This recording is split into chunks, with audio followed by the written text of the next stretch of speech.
আসসালামু আলাইকুম রহমতুল্লাহি ওবরাকাত।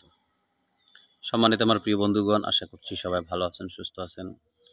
আমি আলহামদুলিল্লাহ আপনাদের দোয়া ও ভালোবাসায় ভালো আছি, সুস্থ আছি, শুকরিয়া আদায় করছি আলহামদুলিল্লাহ। তো আজকেও আপনাদের মাঝে চলে আসছি সুন্দর ছোট্ট একটি ভিডিও নিয়ে, যেটি হচ্ছে আপনাদের মাঝে কিছুদিন আগেও আমি শেয়ার করেছিলাম, কিন্তু আপনারা বিষয়টি লক্ষ্য করেন নাই, যার কারণে অনেকেই বলতেছেন যে খুব মুখতাসারভাবে রোগীর শরীরে জিন হাজির করানোর কোনো পদ্ধতি যদি থেকে থাকে সেটা বলার জন্য। তো সেই পদ্ধতি নিয়ে আজকে আমরা কথা বলবো। খুবই ছোট্ট একটি পদ্ধতি রয়েছে, যেটা একটি মন্ত্র রয়েছে, যে মন্ত্রটি মাত্র 7 বার পড়লে জিন রোগীর শরীরে হাজির হয়ে যাবে। অনেক সময় দেখা যায় আমরা কোরআনের বিশিষ্ট বিভিন্ন কিছু আয়াত তিলাওয়াত করতে করতে একটু সময় লাগে, জিন্নাতরা আসতে একটু সময় লাগে।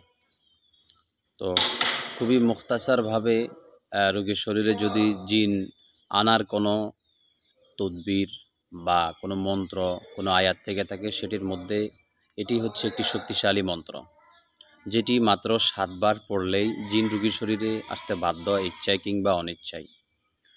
তো আজকে আসেন আমরা এই মন্ত্রটি আমরা স্ক্রিনের মধ্যে দিয়ে দিচ্ছি। স্ক্রিন থেকে আপনারা মন্ত্রটি অবশ্যই পড়ে নেবেন। এটি সম্পূর্ণ একটি মুসলমানি মন্ত্র, এটি কোনো কুফরি মন্ত্র নয়। এটি আপনারা সবাই পড়তে পারবেন। তবে বিশেষ করে যে সমস্ত ভাইরা স্ত্রীর চিকিৎসা স্বামী করবেন, মায়ের চিকিৎসা সন্তান করবেন, আপনারা কোনো আমেল মোদাব্বির ব্যক্তি না, সাধারণ ব্যক্তি। আপনারা যদি নিজের চিকিৎসাগুলো নিজেরাই করতে চান, অর্থাৎ আপনার ফ্যামিলির মধ্যে যারা আছে ওদের চিকিৎসা যদি করতে চান, অবশ্যই নিজের শরীরটা অবশ্য বন্ধ করে নিতে হবে, অন্যথায় এটা সমস্যা হয়ে যায়।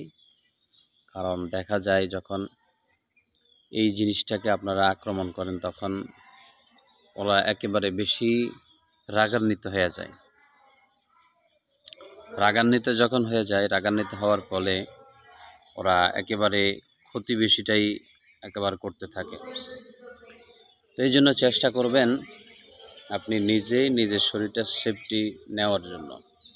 কারণ এমন অবস্থা যদি হয়ে যায় যে আপনি যাদেরকে চিকিৎসা দিবেন তারা সুস্থ হবে, কিন্তু আপনি অসুস্থ হয়ে যাবেন, তাহলে তো আপনি পরিপূর্ণ মুদাব্বির ব্যক্তি হইতে পারলেন না।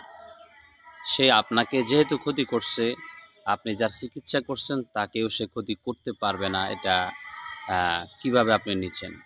অবশ্যই আপনাকেও ক্ষতি করবে।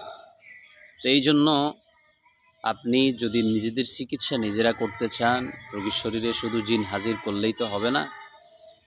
যদি আরও কিছু দোয়া কালাম আয়াত মন্ত্র কিছু যদি আপনার জানা থাকে, তবে আপনি এই সাহসটা করতে যাবেন।